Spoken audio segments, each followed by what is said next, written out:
All right, we are recording. This is 28.2, the quantum model of the atom. Today's lecture is fairly short, and it doesn't have any equations, so it's kind of nice, right? All right, we're going to compare and contrast the quantum model to the Bohr model, which we talked about yesterday. We'll explain a little bit how lasers work and how spontaneous and stimulated emission play a role in those lasers. So first of all, let's start with the electron cloud. I'm sure you're familiar with the electron cloud, maybe not that word particularly, but in chemistry you learned about the s orbital, the p orbital, the d orbital. There's an s or an h in there somewhere at some point. So this is what they're talking about. The electron cloud is the probability, the area of probability where you're likely to find an electron at that energy level. Now Heisenberg, he said, and we talked about this yesterday a little bit, that you can't know both the momentum and the position exactly. If you know the position, you'll know less about the momentum. If you know the momentum, you're going to know less about the position. So if you want to know both, you're not going to know it very accurately. So that means that electrons aren't in specific orbits. They're more wave-like, right? So they kind of move around. And that's why they end up being in the electron cloud instead of in a nice like planetary orbit like you would think like the Earth is around the sun. So this leads us to this cloud idea, which changes our model.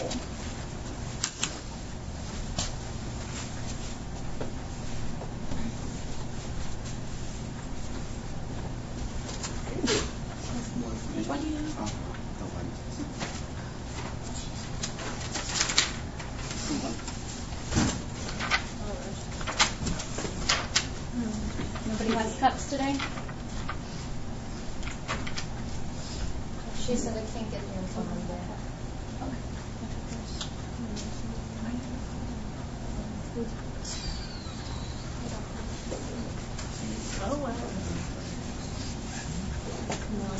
All right, so this leads us to the quantum model. Bohr was only really good predictor for hydrogen. But since as you add more electrons to the atom, right, you add more protons, that changes the element. So you have to add more electrons to make it neutral. And as you add more electrons, it's going to affect the other electron in orbit, right? Because they're repelling each other. And so since this atom's kind of erratic, this atom is going to be erratic because that one is. So it states that electrons become, they end up in orbitals, areas of probability. And it is, Bohr model was pretty good for the first couple of electrons, but as you start to bring into the p orbitals, remember s orbitals fairly circular, but as you get p orbitals, they end up being those funny little hourglass shapes. So it wasn't good for anything above the first couple.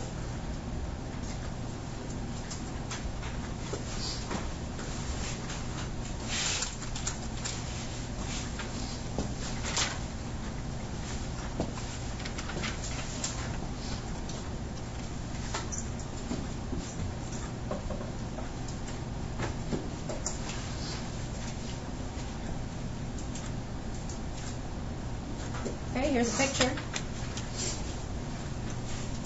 As the electrons get up into higher energy levels, remember that they are wave-like as well as particle-like. This is the reason why our energy levels are specific energies. It can be an energy level 1 or energy level 2. It can't be at 1.5. It can't be at 1.34, whatever. It has to be either at N1 or N2. And this is why. Because it is on this path, that path has to overlap every single time. If it doesn't line up correctly, it's an unstable orbit and it's going to spiral into the center. So as long as it lines up, these wave cycles overlap and it's all in phase, that's a stable orbit. So electrons can only be in stable orbits. They can either be at N3, N5, but they can't be at N2.9.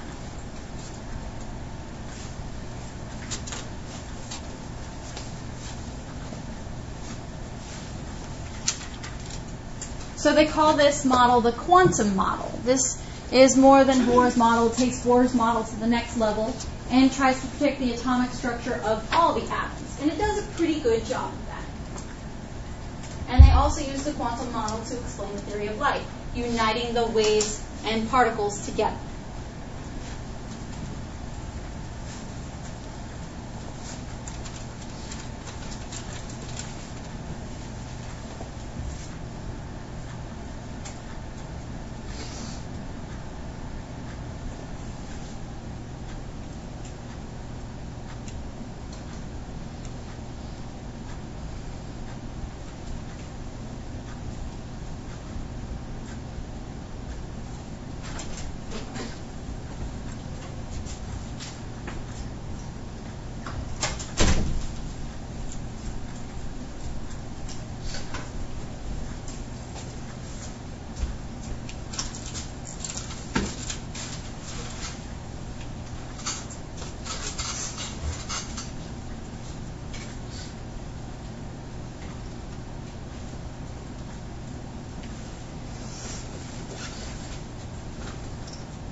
All right, let's talk about lasers now. Let's actually apply some of this energy level stuff to something that we see on everyday life. Your incandescent sources of light, for instance, like, these light bulbs are fluorescent, but close enough to incandescent. When we looked at them with the diffraction glasses yesterday, remember how you saw a full spectrum? So incandescent lights are full spectrums. And that is called incoherent light because it emits all the wavelengths. And these wavelengths can be in phase, they can be out of phase, they're just kind of everything, all mushed together. And that's incoherent. So coherent light is light that's all within the same phase. So you notice that all these wavelengths line up correct. For instance, red light. Red light's all in the same phase. This laser pointer right here is coherent light. What's interesting about coherent light, and if you've ever looked at lasers and your different choices of laser, you either have a red laser, a blue laser, or a green laser. You're not usually going to get your orange lasers, or your pink lasers, or your yellow lasers, because those ones are multiple wavelengths. So they would not be considered coherent light.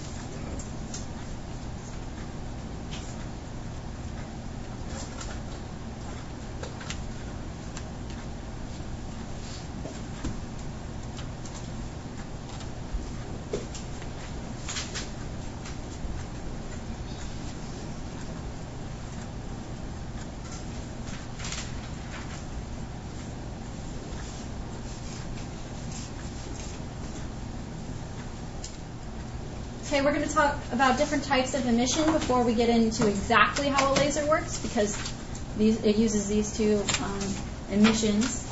The first one is spontaneous emission. And this says that electrons, when they're excited, they naturally want to go back down to their ground state. So imagine you have ground state, this is energy level 1, and your electron up here is all excited, and this little asterisk means that it is an excited state. Let's say it's at energy level 2. So spontaneous emission means by itself, it naturally goes down to energy level 1. Now it's all happy down here. And when it does that, it has to lose energy. And it loses energy by emitting a photon.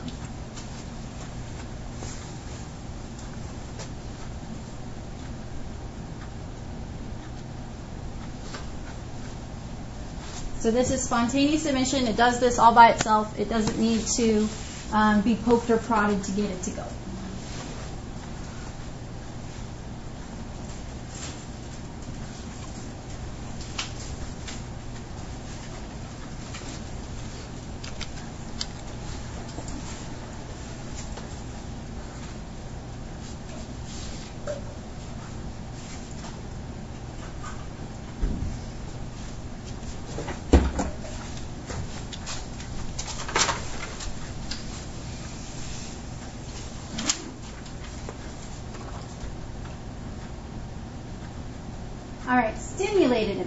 stimulated emission says that we can force this to happen by hitting it with a photon of the same energy. Remember that, like, the energy between this would be like 10 joules, and it won't accept 15, and it won't accept 8, it will only accept 10. So if we hit it with a photon that has 10 joules, it will emit, it will do this by we can force it to happen. So here is your energy level 1, energy level 2, your excited electron. We're going to hit it with a photon, and it'll drop down, and when it drops down, it releases the initial photon, so this photon, and it also releases its own photon of the same wavelength. So I call that photon prime.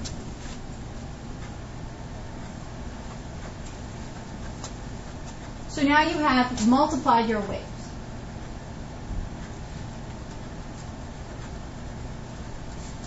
And if you have a whole bunch of these excited electrons of the same element, it can hit, these photons can go and hit another electron that's excited and reproduce more photons. It's called an avalanche of photons. It is an avalanche of photons.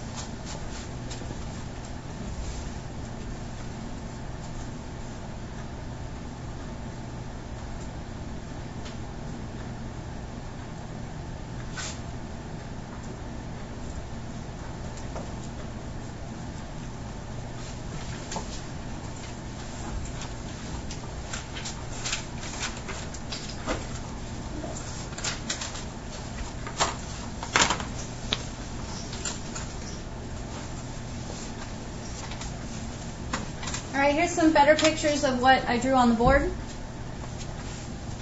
Spontaneous is where the electron naturally emits its own photon as it drops down to the ground state. Stimulated is we hit this electron with a photon, and that forces it to go down and release both the initial photon and the photon from that energy level.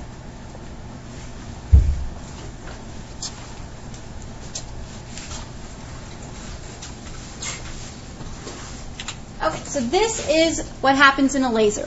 In a laser, we have, like my helium neon laser that I had up here before. Helium neon has a certain energy level that its electrons are at.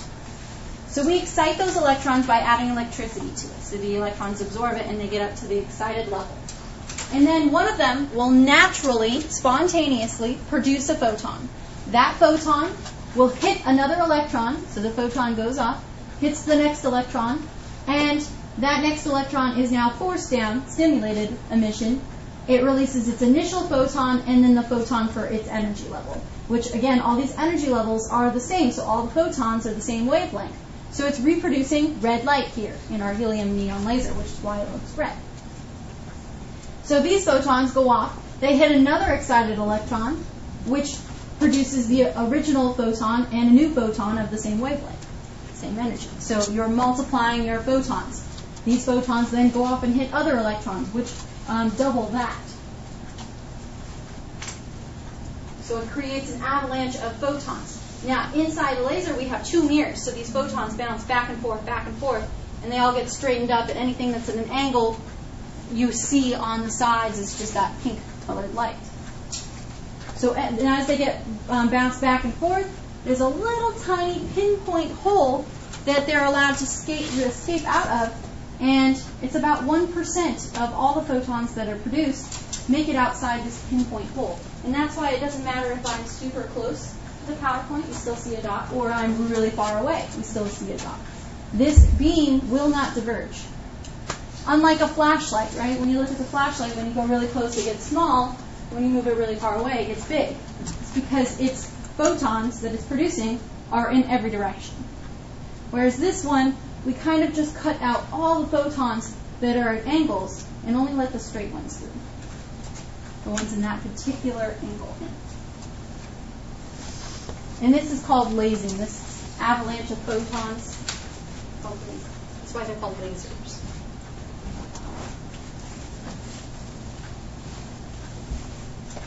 So in the laser, it does this over and over again. The electron is excited by electricity. And then either through spontaneous or stimulated emission, it will produce a photon returning to the ground state, and then is excited again by the electricity, and then will produce another photon. So I have 4 clicker questions for you today. They should be really easy, and then you use the rest of the period to work on your homework or study for your AP exams, or your ESF exams, whatever that lettering is. Okay, the blank is the region in which there is a high probability of finding an electron. Again, I told you these are really easy. 1 sec, let me start.